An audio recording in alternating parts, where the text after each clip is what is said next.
Section 1. You will hear a man telephone a travel company to book a holiday. First, you have some time to look at questions 1 to 4.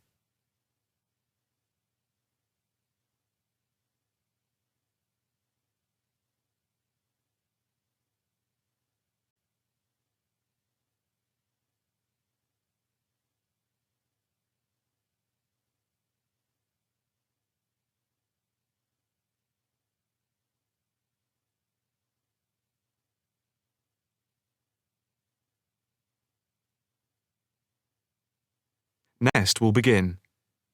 You should answer the questions as you listen, because you will not hear the recording a second time. Listen carefully and answer questions 1 to 4. Good afternoon. Italia Breaks. My name's Margaret. How can I help you? Hi. I'd like to book a short break in Italy. Hotel and flights combined. Anywhere in particular? Yes, Venice if possible. We've been looking at some of your brochures, and I want to check if you have any special deals. Right. Let's have a look and see what we've got. Right. Open the screen up. Can you just give me a few personal details? Sure. First, can I just take your name, please, and a contact telephone number? Certainly. It's John Framlington. That's Framlington.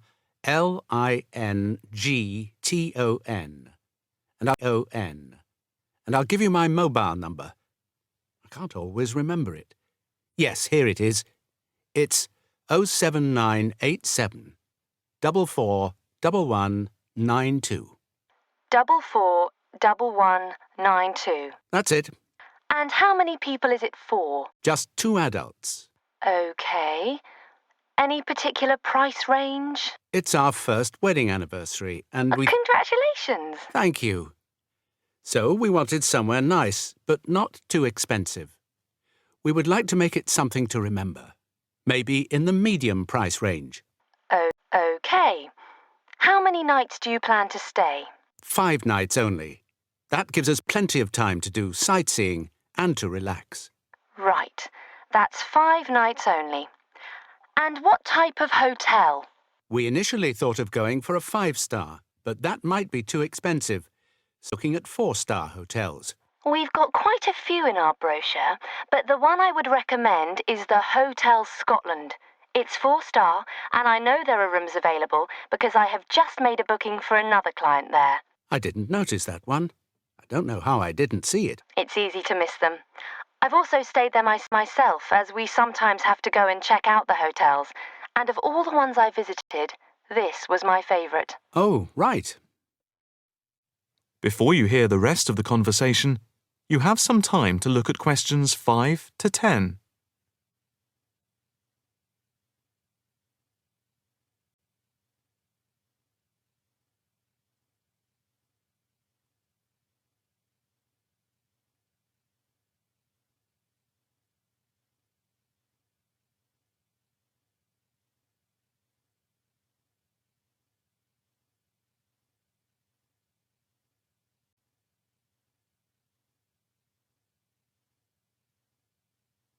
Now listen and answer questions 5 to 10.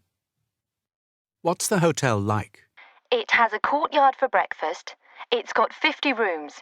It's just been renovated, and so it's very stylish. Is it in the brochure? It's on page 63. Ah, yes. I can see it's right next to the railway station. But what appeals to me most of all is that the hotel's very convenient for all the water buses. And the idea of having a terrace with the room, I really find very appealing. These are big pluses. It's probably the most central hotel we have. You might think it would be a bit noisy as it's in the main commuter area and a place where tourists go. But from experience, I can assure you the hotel is very quiet. Most of the rooms are facing away from the main thoroughfare. Can you tell me when you'd like to leave? The 17th of March. Coming back on the 22nd. Okay. I'll just check again if there are places available. 2 adults sharing. Hotel Scotland. Yes, that's gone through. Okay. break, including flights. There's a special rate at the moment because it's off-season. For 5 nights, let's see, it's £716 for a double room and flights. That includes airport taxes, but not insurance. Each? No, for 2 adults sharing. That doesn't sound too bad at all. What reductions do you have at the moment?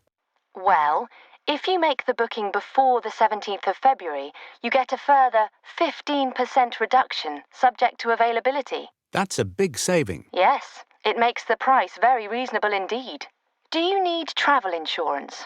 Yes, I suppose we better had.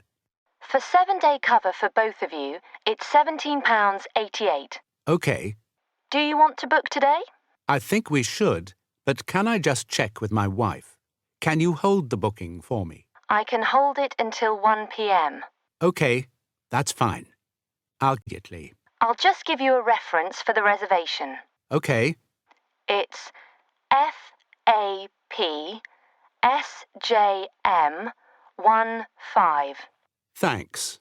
I'll get back to you as soon as I can, and definitely before 1 p.m. This is too good an offer to miss. That is the end of section 1. You now have half a minute to check your answers.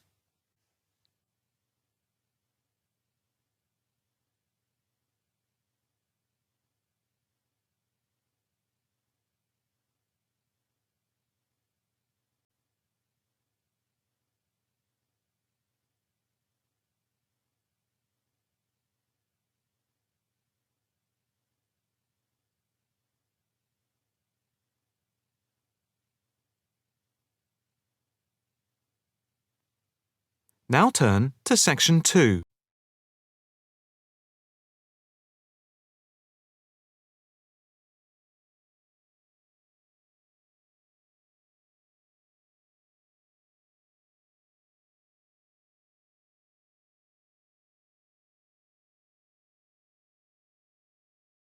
Section 2. You will hear a talk by a counsellor on plans for the development of an old industrial site. First, you have some time to look at questions 11 to 13.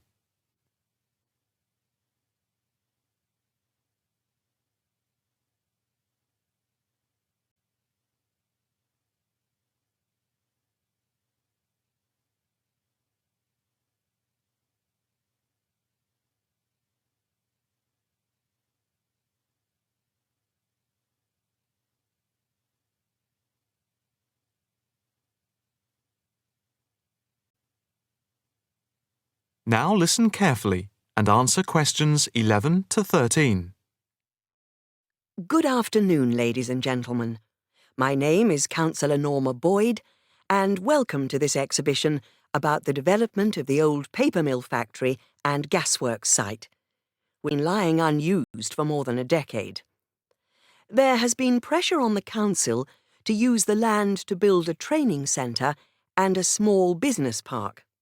However, we have been encouraged by local people to create an open area for the benefit of the community, providing much-needed space for recreation. And I now have pleasure in announcing that the plans for the creation of a park, to be called Park Royal, and for flats, have now been approved. I'm also pleased to announce that we have secured sponsorship from local organisations. Detailed plans of the developments are available from the council website, details of which are in your pack. In the meantime, I'd just like to take you through the plan here on the screen. Before you hear the rest of the talk, you have some time to look at questions 14 to 20.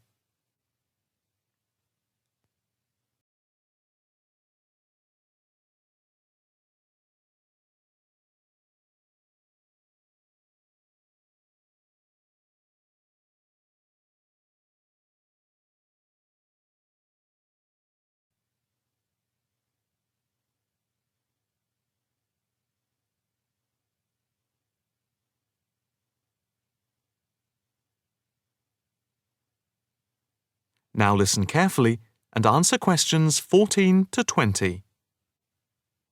If we start here at bottom, you can see Parkside Street, where the main entrance to the park is. On the left of the entrance, in the bottom left-hand corner of the plan, there will be a block of 40 studio flats. On the other side of the entrance, there will be some workshops for local businesses. There will also be another entrance here, on the top right, which leads into Pear Street. Here, in the centre of the park, we will have an ornamental lake with paths radiating north, south, east and west to the different areas of the park. In the top right-hand corner, just by the Pear Street entrance, there will be a large sports area with 2 football pitches and 4 tennis and volleyball courts. Just here, beside the pitches on the same side of the path, will be an outdoor swimming pool. Now, in the top left-hand corner, a walled flower garden is planned with a rockery and a water feature with walkways, seats and lots of shady areas for the summer. Next to this, a sculpture garden is also planned. Now, let's see. Just here, below the walled garden, there will be a grassy amphitheatre with a permanent covered stage for open-air concerts. We hope that local schools and colleges will use this theatre to showcase student work. In the bottom left-hand corner of the plan, you can see that above the block of flats there will be a play area for children, and directly to the right of this, just near the main entrance, there will be a wild area. More trees will be planted here, and in the middle will be built an educational centre for use by local schools to encourage children to take care of the wildlife and look after the trees and plants. And finally, in the bottom right-hand corner of the park will be a cafe, opening on to Pear Street. And now for questions. If anyone would like to ask anything, I and my colleagues are only too happy to oblige. Yes, the lady in the front row, if I could have your... That is the end of section 2. You now have half a minute to check your answers.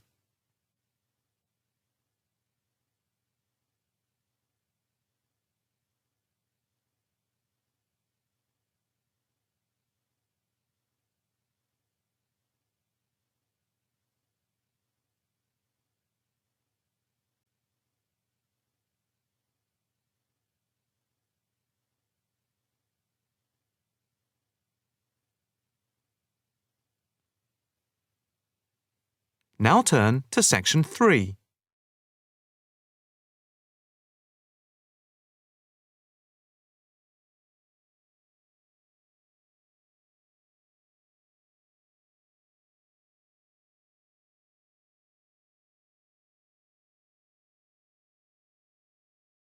Section 3. You will hear a female student inquiring about changing her course. First, you have some time to look at questions 21 to 25.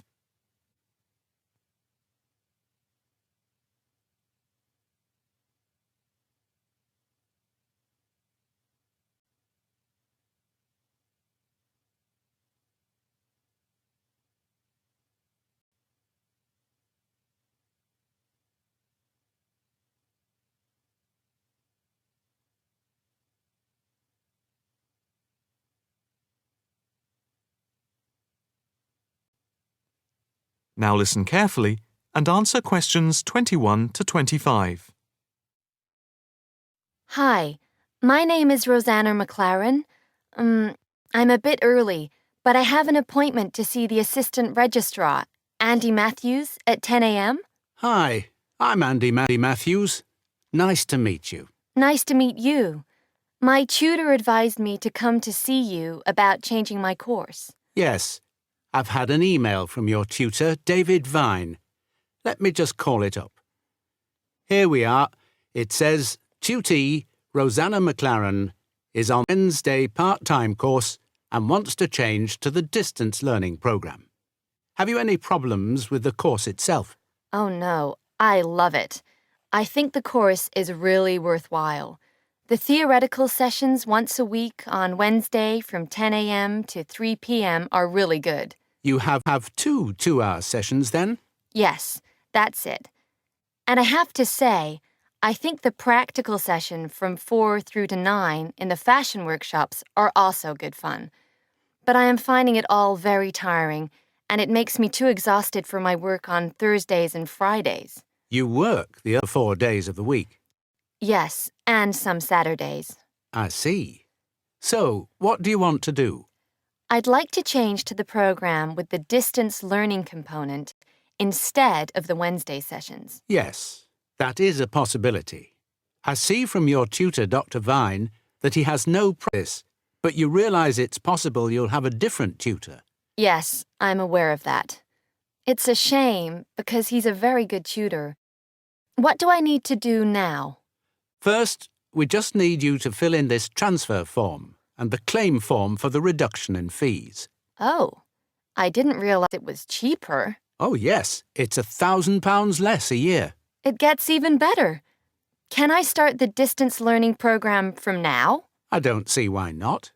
I just need to get a signature from your tutor, which should take only a short time. I'll email it to him now, and then he can sign it and put it in the internal mail. Okay. But I also need to go through with you what is involved in the distance learning program to make sure you are clear about everything. Well, I understand I attend the weekend course once a month, and that I can book a bench in the fashion workshop at any other time. You have a computer at home for the distance learning? Oh, yes. I have the necessary equipment for making video calls over the internet already. It's the flexibility of the distance learning over the internet that is very useful. And what makes it even more interesting is that I don't have to spend a lot of time traveling to and from the university on the Wednesday. I can adapt it to my own routine, as I will be able to do the theory over the internet from home when I want. The same is true of booking a tutorial online using Skype. Yes, it is amazing, isn't it? It's in its infancy, but it's been up and running for a year now, and it's going rather well. Can I just ask if it's possible to have a face-to-face tutorial at any time as well? There is no reason why you shouldn't be able to.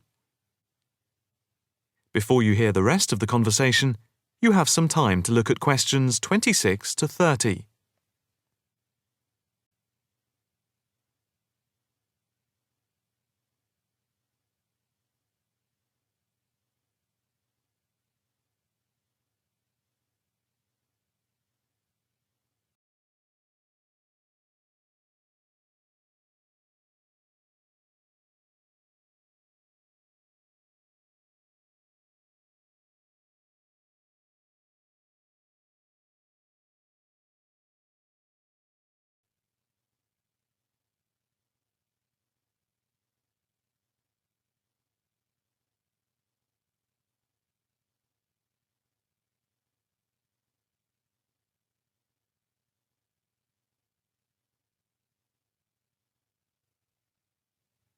Now listen carefully and answer questions 26 to 30. What about the assessment for the distance learning? I take it that it's the same as for the other program?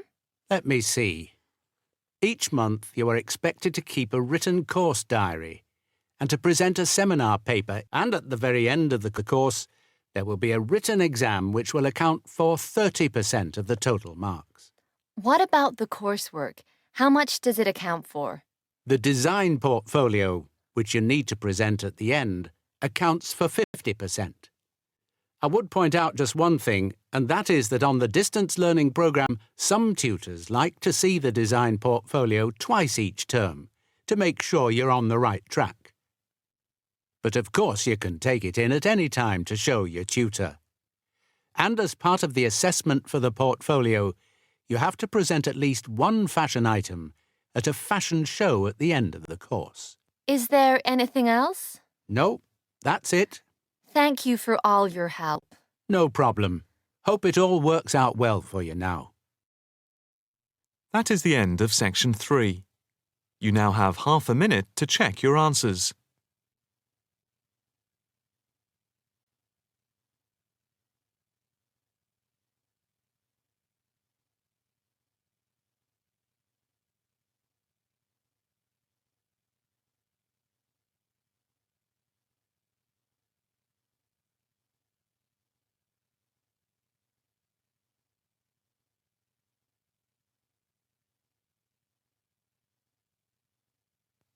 Now turn to Section 4.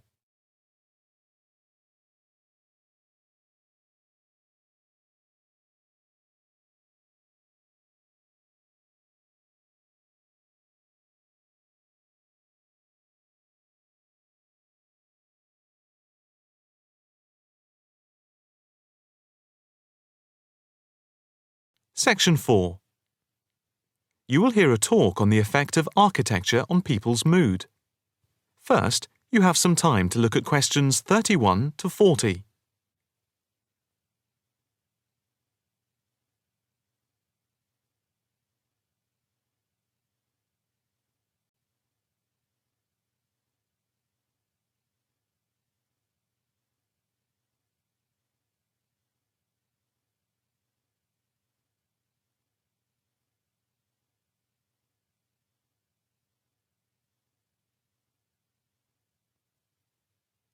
Now listen carefully and answer questions 31 to 40. My group has been doing a project on the importance of architecture in people's lives and whether it has any impact on the lives of people in general.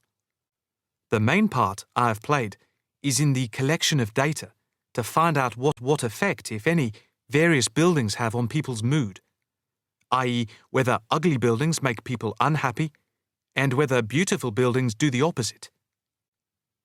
We had originally thought of starting measuring people's reactions by using a questionnaire with about 40 questions, which we were going to hand out to people, including students at the university. But we were worried that doing the questionnaire would be too time-consuming for people to fill in, so we gave up the idea. I then asked several of the postgraduate students for advice. One of them came up with the simple idea of showing people images of various buildings from different eras and styles, instead of giving out the questionnaire, and asking them to indicate how they felt on a scale of 1 to 5 about the images, where 1 was unhappy and 5 was very happy. People would also be given the option of not saying what they felt. Using the scale meant that it would be much simpler to record people's reactions. I decided to follow this advice, and so the first stage was to collect a large number of images. I used Google to print off colour images of views of houses and apartment blocks where people live, and different types of buildings where they work. I started with about 30 or 40, and then reduced them to 10 images. Media resources in the Amory building at the Judd Street branch of the university helped me produce the final images. I had them blown up to A4 size, and we used colour rather than black and white to make the detail on the images clearer. We made 5 sets of images, and for protection when handling, we pasted the images onto hard card. Then, using a machine to wrap them with plastic, we laminated the cards. 5 of us targeted different age groups. We went to a local school where we obtained permission to ask a group of teenagers between 11 and 18. We also asked a sample of the general public, including tourists from all over the world, as they exited the Tate Modern in London, what they thought. We aimed to ask people from different age groups, namely 20 to 40 and 50 and over. What our group learnt most from the project was first of all the value of teamwork. And secondly, we found that we had to appoint a leader to stop us pulling in different directions and falling apart. So this turned out to be an invaluable lesson for all of us.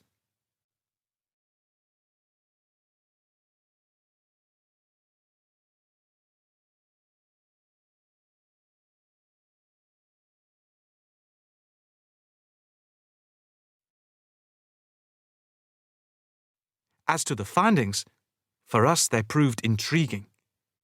In the end, the sample consisted of 311 respondents. I thought initially that people wouldn't be interested in taking part. With the youngest age group, their reaction was very mixed. It was clear that the youngest group had no pattern of preference at all, as they frequently gave no reaction to the pictures. For the 20 to 40 age group, we found that they tended to score more in the middle range, around 3. We found that out of the 3 groups, the most likely to be favourable The most likely to be favourably affected by the images, that is, they were more likely to score the images as 5, were those aged 50 and above.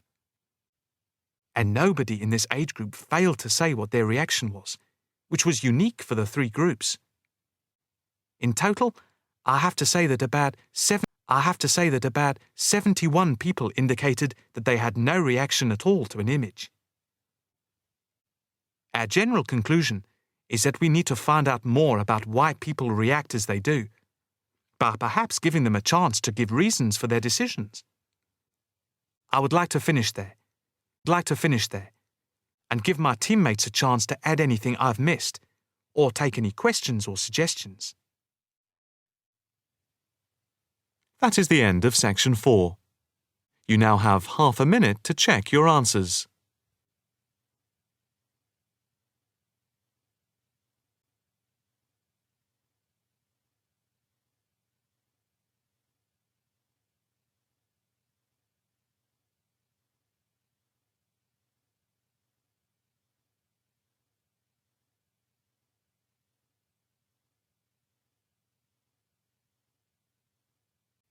That is the end of the listening test. You now have 10 minutes to transfer your answers to the listening answer sheet.